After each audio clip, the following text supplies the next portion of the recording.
Media మిత్రులందరికీ నమస్కారం అండి. మీ అందరికీ తెలుసు నేను నిఖిల్. కొంచెం ఈరోజు గడ్డాలు మీసాలు పెంచడం వల్ల నా కొత్త సినిమాల షూటింగ్ వల్ల కొంచెం డిఫరెంట్ కనపడతాను. బట్ మెయిన్ ఏంటంటే ఈరోజు మేము ఆర్హెచ్ఆర్ న్యూ మున్సిపల్ ఎలిమెంటరీ స్కూల్కి వచ్చాము ఇక్కడ భీమవరంలో. అండ్ చాలా సంతోషంగా ఉంది, ఎందుకంటే నేను కొన్ని సంవత్సరాల కింద ఇంతకుముందు రావడం జరిగింది. అప్పుడు కూడా పిల్లలకి గిఫ్ట్స్ కానీ బుక్స్ కానీ వాళ్ళకి ఇవ్వడం జరిగింది. మా మహేంద్ర గారు ఇక్కడ రక్షాదళ్ అని చెప్పేసి ఒక గ్రేట్ ఆర్గనైజేషన్ రన్ చేస్తున్నారు. కోవిడ్ టైంలో ఈయన ఎంతోమందికి చాలా హెల్ప్ చేశారు. ఇప్పటికీ నాన్ స్టాప్ ఎంతోమంది పీపుల్ కానివ్వండి, కిడ్స్ కానివ్వండి, అంబులెన్స్ కానివ్వండి, ఎంతోమందికి హార్ట్ ఆపరేషన్స్, లివర్ ట్రాన్స్ప్లాంట్ ఇవన్నీ చేస్తూ చాలా గ్రేట్ పర్సన్ అండి. అండ్ అతను నా ఫ్రెండ్ అవడం నేను చాలా గర్వపడతాను. మహేంద్ర భాయ్, కంగ్రాచులేషన్స్ రక్షాదళ్కి. అండ్ ఈరోజు ఇలాంటి మంచి మంచి కార్యక్రమాల్లో నన్ను కూడా ఒక భాగస్వామ్యం చేయడం నాకు సంతోషంగా ఉంది. అండ్ నేను మళ్ళీ చెప్తున్నానండి, అంటే గవర్నమెంట్ స్కూల్స్ కానీ, ఎలిమెంటరీ స్కూల్స్ కానీ, మున్సిపల్ స్కూల్స్ చాలా అవసరం.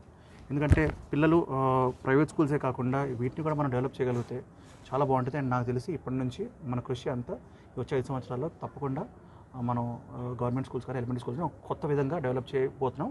నాకు తెలిసి గవర్నమెంట్ కూడా అదే ప్రయత్నంలో ఉంది. సో మనందరం ఒక చిన్న సాయం చేస్తే తప్పకుండా అవుతుంది. ఈరోజు మేము ఇలా వచ్చి పిల్లల్ని కలుసుకోవడం జరిగింది, చాలా సంతోషంగా ఉంది. అండ్ మీరు అందరూ కూడా చాలా థ్యాంక్ యూ సో మచ్. జై హింద్. సినిమా షూటింగ్లో ఉన్నాను. స్వయంభూ మూవీ షూటింగ్ నడుస్తూ ఉంది. ఇండియా హౌస్ అని చెప్పి ఒక సినిమా నడుస్తూ ఉంది. ఈ 2 సినిమాలు కాకుండా బోల్డ్ సినిమాలు రాబోతున్నాయి. బట్ ఇప్పుడు మాత్రం నా కృషి మొత్తం ఈ 2 సినిమాల్లో చేయడం. స్వయంభూ ఆల్రెడీ 50-60% షూటింగ్ అయింది. ఇండియా హౌస్ మొన్నే స్టార్ట్ అయింది. సో పీపుల్ని ఎంటర్టైన్ చేయడానికి తొందరలో బిగ్ స్క్రీన్కి రాబోతున్నాను. సార్, ఆంధ్రప్రదేశ్లో కొత్త ప్రభుత్వం ఎందుకంటే నేను కూడా, అంటే మా మామయ్య గారు ఇంతకుముందు చీరాల నుంచి కూడా కంటెస్ట్ చేశారు, గెలవడం జరిగింది చాలా పెద్ద మెజారిటీతో. సో చాలా హ్యాపీగా ఉంది. మా ఫ్యామిలీకి కూడా ఒక అవకాశం దొరికింది ఇలా హెల్ప్ చేయడానికి, సోషల్ సర్వీస్ చేయడానికి. అండ్ నాకు తెలిసి నిన్న మనం బడ్జెట్లో కూడా చూసుకుంటే బడ్జెట్లో కూడా చాలా పెద్ద మొత్తం మీద ఆంధ్రప్రదేశ్కి ఇలా విరామాలు నిధులు కేటాయించారు. So I feel very happy.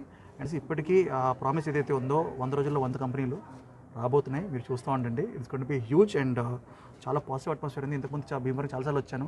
ఈసారి వచ్చినప్పుడు ఒక కొత్త ఎనర్జీ ఉంది అందరిలో. సో ఈ ఎనర్జీ ముందుకెళ్ళి ఒక వరల్డ్ వైడ్ రికగ్నైజ్ అయ్యే ఆంధ్రప్రదేశ్ అవుతుందని నేను కోరుకుంటున్నాను. Thank you sir.